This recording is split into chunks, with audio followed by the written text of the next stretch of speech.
এই সামনে যে রমাদান আসতেছে আমার প্রিয় ভাইয়েরা, এই পুরো রমাদান ব্যাপী সিয়াম সাধন করা, সিয়াম পালন করাকে আমাদের জন্য ফরজ করে দিয়েছে কে?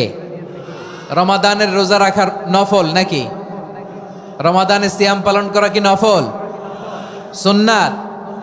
তাহলে কি ফরজ? আওয়াজ করে বলেন, রমাদানের রোজা রাখা কি ফরজ?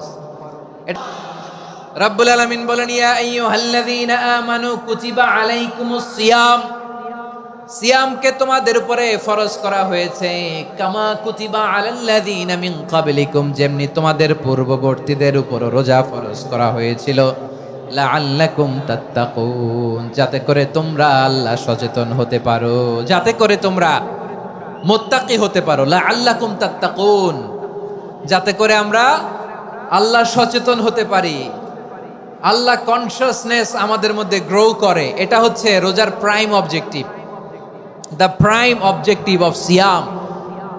এই আসন্ন রমাদান এটা এমন এক বরকতের মাস, যে মাসে আমরা নিজেদের নাফসের উপর নিয়ন্ত্রণ প্রতিষ্ঠা করি। সারা বছর নাফস আমাদেরকে নিয়ন্ত্রণ করে, আর রমাদানে আমরা নাফসকে নিয়ন্ত্রণ করি। কথা বুঝতেছে? তার মানে সারা বছর নফস আমাদেরকে নিয়ন্ত্রণ করে, আর রমাদানে নফসের উপর আমরা নিয়ন্ত্রণ প্রতিষ্ঠা করি। নফসের লাগাম আমরা রমাদানে টেনে ধরি। চিল্লায় বলেন ঠিক কি না?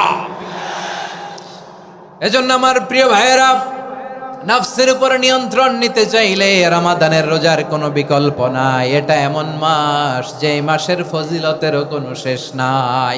এই মাসকে বলা হয় দ্য মান্থ অফ হোপ। এটা আশা জাগানিয়া মাস। রমজানের কথা শুনলে আশা জাগে না হৃদয়ে? হ্যাঁ, ইদা জাআ রমাদান ফুতিহাত আবওয়াবুস সামা ওয়া গুল্লিকাত আবওয়াবু জাহান্নাম ওয়া সুফিদাতিশ শায়াতিন। রমাদান আসলে আকাশের দরজাগুলো খুলে দেওয়া হয়, মানে জান্নাতের। জাহান্নামের দরজাগুলোকে লক করে দেওয়া হয়, শয়তানকে চেইন আপ করা হয়। ইবাদত করলে শুধু করতেই মনে চায়। চিল্লায় বলেন না সুবহানাল্লাহ। সওয়াব পাওয়া, দ্য মান্থ অফ হোপ, আশা জাগানিয়া মাস। এই মাস আমাদেরকে হোপফুল করে, আশাবাদী করে। রমাদান যেমনি দ্য মান্থ অফ হোপ, আশা জাগানিয়া মাস, এট দ্য সেম টাইম এই রমাদান হচ্ছে মান্থ অফ ওয়ার্নিং, একটা ওয়ার্নিং এর মাস। নবী যেমনি আশা জাগাইছে, আবার ওয়ার্নিং দিয়েও গেছে, খবরদার। ওয়ার্নিংটা কেমন? আল্লাহর হাবিব সাল্লাল্লাহু আলাইহি ওয়াসাল্লাম মসজিদে নববীর ভেতরে হঠাৎ তিনি মসজিদে নববীর মিম্বারে পা রেখে বললেন আমিন। দ্বিতীয় ধাপে পা রেখে বললেন আমিন, তৃতীয় ধাপে পা রেখে বললেন আমিন। সাহাবারা অবাক হয়ে বললেন, ইয়া রাসূলুল্লাহ, ইয়া হাবিবাল্লাহ, তিনবার শুধু আমিন আমিন পড়লেন, কেন পড়লেন আমরা কিছু জানি না, আমাদেরকে জানিয়ে দেন কেন আপনি তিনবার আমিন বললেন। রাহমাতাল লিল আলামিন আল্লাহর হাবিব বললেন, ও আমার প্রাণের সাহাবীরা, আমি যখন মসজিদে নববীর মিম্বারের প্রথম ধাপে পা রেখেছি, সাইয়েদনা জিবরিল এসে আমাকে বলেছে, ও নবী, আপনার নাম শুনে যে ব্যক্তি আপনার উপর দুরূদ পড়ে না তার ধ্বংস। আপনি বলেন আমিন। আমি বলেছি আমিন। দ্বিতীয় ধাপে পা রাখার পর সাইয়েদনা জিবরিল বললেন, ইয়া রাসূলুল্লাহ, মাতা পিতাকে বার্ধক্য অবস্থায় পেয়ে তাদের সেবা করে, তাদের সাথে সদাচরণ করে যে সন্তান জান্নাত কামাতে পারলো না, তার জন্য ধ্বংস। আপনি বলেন আমিন। আমি বলেছি আমিন। আবার মিম্বারের তৃতীয় ধাপে ঠিক যখনই আমি পা রাখলাম, সাইয়েদনা জিবরাইল বললেন, নবী, রমজান মাস পাওয়ার পরে এই মাসে ইবাদত করে যে ব্যক্তি নিজের গুনাহ মাফ করাতে পারলো না, তার জন্য ধ্বংস। আপনি আওয়াজ করে পড়েন আমিন। কত বড় ধমক, কত বড় ওয়ার্নিং দেখছেন! যে রমাদান পেয়েছে, কিন্তু রমাদানের ইবাদত করার মধ্য দিয়ে সে নিজেকে জাহান্নাম থেকে মুক্ত বানাতে পারলো না, তার উপর আল্লাহ লানত, তার জন্য ধ্বংস। সাইয়েদনা জিবরাইল বলেছেন আমিন, স্বয়ং বিশ্বনবীও বলেছেন আমিন। আওয়াজ করে পড়েন নাউযুবিল্লাহ।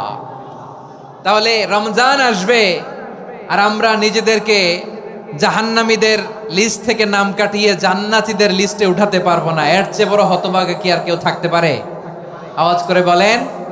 তাহলে রমাদানের এই রহমত, বরকত, মাগফিরাত, ফজিলত আমাদের কামাই করার দরকার আছে না নাই? আমার প্রিয় ভাইয়েরা, আপনি পৃথিবীতে যত ইবাদত করেন সব ইবাদতের সওয়াব নির্ধারিত। এটা পাবেন বা ওইটা পাবেন, এই সওয়াব জান্নাতে, এই বাড়ি ওই বাড়ি। শুধু সিয়ামের সওয়াবটা অনির্ধারিত।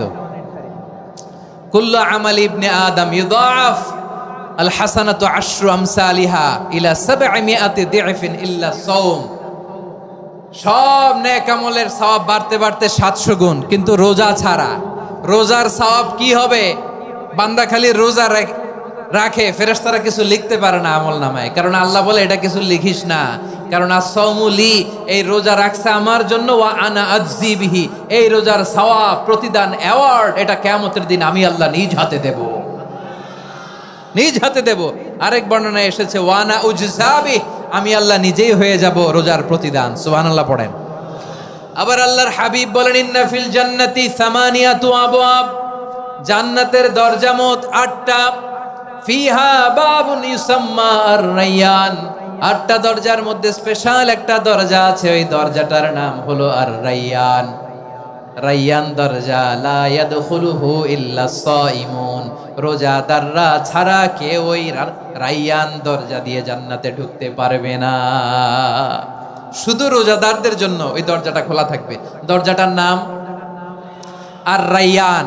এই লাখো জনতা আওয়াজ করলে এই আওয়াজ হয়, বলেন রোজাদারদের জন্য জান্নাতে স্পেশাল যে লাল গালিচার সংবর্ধনা এন্ড স্পেশাল এন্ট্রি, ওই দরজাটার নাম কি? আর রায়্যান শব্দটা কেমন লাগে? ভালো লাগে। অনাগত সন্তান যদি কারো আসে, ছেলে সন্তান, নাম রেখে দিয়েন আর রায়্যান। পারবেন? আমাকে সবাই ধরে রাস্তা ঘাটে, বাসায়, অফিসে, আদালতে, এয়ারপোর্টে ধরলে, হুজুর আমার একটা ছেলে হবে 2 মাস পর, একটা নাম দেন। চাপাই নবাবগঞ্জবাসীর জন্য আমি একটা নাম দিয়ে গেলাম। সামনের 2-3 মাসে, 4 মাসে, 6 মাসে যাদের ছেলে সন্তান হতে পারে বলে মনে করেন, যদি পছন্দ হয় নামটা, নাম রেখে দিয়েন রায়্যান। কি নাম? লা ইয়াদখুলহু ইল্লা সাইমুন, রোজাদাররা ছাড়া কেউ ঢুকতে পারবে না। মান দাখালাহু লাম ইয়াযমা আবাদা, একবার যে এই গেট দিয়ে ঢুকবে, he will never be thirsty again, তার গলা থেকে চিরকালের জন্য আল্লাহ তৃষ্ণা মিটাইয়া দিবে। আমরা এই রায়্যান দরজা দিয়ে সেদিন জান্নাতে ঢুকতে চাই কি চাই না?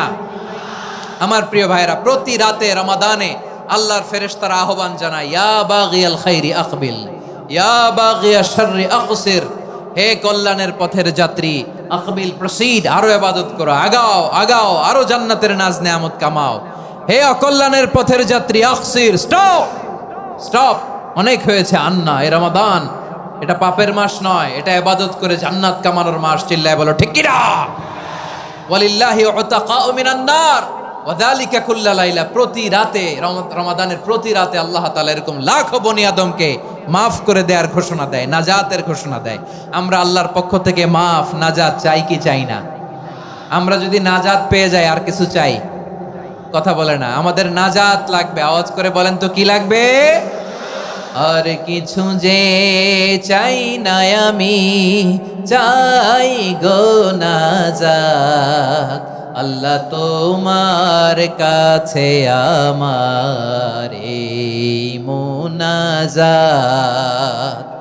আর কিছু যে চাই না আমি, চাই গো নাজাত, আল্লাহ তোমার কাছে আমার এই মুনাজাত, আল্লাহ তোমার কাছে আমার এই মুনাজাত। পড়েন আমিন, আর জোরে আমিন।